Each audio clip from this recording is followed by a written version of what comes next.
রুগী আমার সাথে সন্ধ্যার পর আমাকে একজন ভিডিও কলের মধ্যে একটা রুগী নিয়ে আসে। রুগীর চোখ, দুই চোখ একেবারেই সাদা। আচ্ছা রুগী মানে এক চোখ উল্টায় ফেলছে বলে, মানে একদম সাদা অংশটা দেখা যাচ্ছে, চোখ খোলা কিন্তু সাদা অংশটা দেখা যাচ্ছে, আর দাঁত একেবারে লাগানো। তো আমি তাকে যখন শুরুতেই আমরা ওই রোগী অজ্ঞান হলে যে আয়াতগুলো পড়ে সেগুলো পড়তেছিলাম, তারপরে 33 আয়াত পড়ছিলাম, জাদু কাটার যত আয়াত ছিল সবগুলো আমি পাঠ করতেছিলাম। জি তারপরে শেষে যখন দেখলাম এগুলো কাজ হচ্ছে না, তারপরে তার কানেও আজান দেওয়া হয়েছিল, যে কানেও আজান দিচ্ছিলাম, কাজগুলা কানে আজান দেওয়ার পরও রোগীকে আমি সুস্থ করতে পারতেছিলাম না। এইভাবে 20 মিনিট আমার কেটে যায়।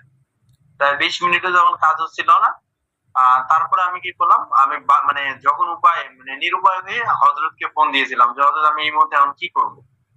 তখন হযরত আমাকে একটা আমলের কথা বলে, আমি আমলটা করি। আলহামদুলিল্লাহ ওই আমল করতে বেশি সময় লাগে নাই, 10 মিনিটের মতো বা 10 মিনিটের কম সময় লাগছে।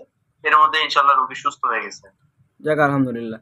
দেখো হজরত, এগুলো মানে দূরের রুগী তো, ওই যে ধরুন এগুলো, এটা যদি আপনি কাছ থেকে করতেন হজরত, যদি এই যে আপনি যে আমলগুলো করেছিলেন 10-20 মিনিট, এগুলো যদি আপনি কাছ থেকে করতেন তাহলে ইনশাল্লাহ ফলাফল হয়ে যেত। তো রুগী দূরে থাকার কারণে অন্য কৌশল অবলম্বন করতে হয়, যেগুলো বললাম ওগুলো অবলম্বন করলে তাহলে আলহামদুলিল্লাহ সবসময়তেই আপনারা ইনশাল্লাহ ফলাফল অবশ্যই পাবেন। বুঝতে পারছেন? যাক হজরত, আপনারা আগিয়ে যান আস্তে আস্তে ইনশাল্লাহ। তো দেখবেন ওই রুগীটার সম্পূর্ণ কি বিষয় করা যায়, আমগুলো প্রয়োগ করবেন। আবার বললেন মাদ্রাসা আলেমা, মানে হাফেজ নাকি? না আলেম, আলেম পড়ছে তাই তো? আলেম। দেখো হজরত, জি আচ্ছা সম্মানিত হজরত, আমরা মোটামুটি আগামীতে অনেকগুলো রোগ নির্ণয় হাজিরা পেয়েছি। তো রোগ নির্ণয় হাজিরা পেয়ে আমরা যার জাদু হোক এবং জিনের সমস্যা হোক, যখন আমরা হাজিরা বা রোগ নির্ণয় করার পর আমরা যখন জিন পেলাম, যে এর জিনের সমস্যা, যা জিনের সমস্যা সেটা যে কোনো প্রকারে জিন হতে পারে। তো হজরত, তো আমরা যখন জিনটাকে আমরা হাজির করলাম, আমরা তো আলহামদুলিল্লাহ হাজির করার 10টা পন্থা দিয়েছি, বেশিরভাগগুলি আলহামদুলিল্লাহ নতুন। তো তারপর আপনারা অনেক সময় ওই জিনগুলো মুদাব্বিরকে বোকা বানায়। ঠিক আছে, জিনরা হাজির করার পরও মুদাব্বিরদেরকে বোকা বানায়, তারা কথা বলতে চায় না, বা শরীরের মধ্যে এসে শরীরের বিভিন্ন জায়গায় তারা লুকায়িত হয়ে থাকে, তারা মুদাব্বিরকে বুঝতে দেয় না, শরীরে রয়েছে কিন্তু মুদাব্বিরদেরকে বুঝতে দেয় না। তো আজকে আমরা কয়েকটা পন্থা শিখব কিভাবে ওই রুগীগুলোকে জাহির করা যায়।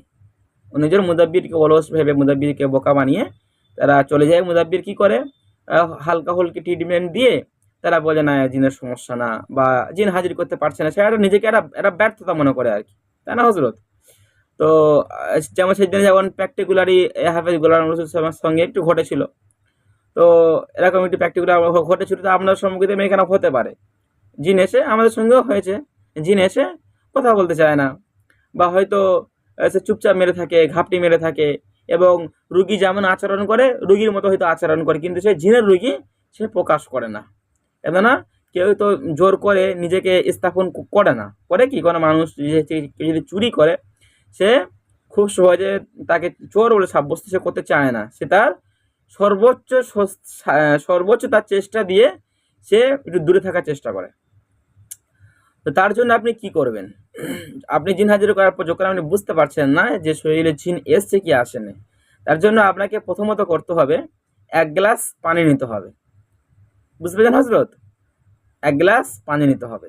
1 গ্লাস পানির মধ্যে পানিটা আপনি সামনে রাখবেন, রুগীকে বলবেন